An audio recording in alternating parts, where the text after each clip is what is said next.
नमस्कार, मी डॉक्टर सतीश वसंत शिंदाडकर. आज आपण उन्हाळ्यामध्ये कोणकोणत्या प्रकारच्या कोशिंबिरी सेवन करू शकतो, त्यातील भाग 1 बघणार आहोत. म्हणजेच कोशिंबीर क्रमांक 1 बघणार आहोत. साधारणतः उन्हाळ्यामध्ये प्रत्येकाच्या शरीरामध्ये पित्तदोष वाढत असतो. म्हणजेच उष्णता वाढत असते.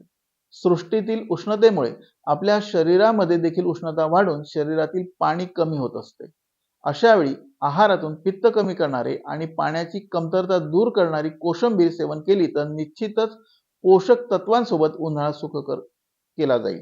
कोशिंबीर क्रमांक 1 मध्ये आपण बीट आणि गाजर ह्या दोन प्रमुख कंदांचा वापर करणार आहोत. बीट सर्वच ऋतूंमध्ये मिळत असते. बीट प्रामुख्याने रक्त वाढवणारे असते, पित्तदोष कमी करणारे असते, तर गाजर देखील शरीरामध्ये पित्तदोष कमी करते आणि रक्त वाढत असते.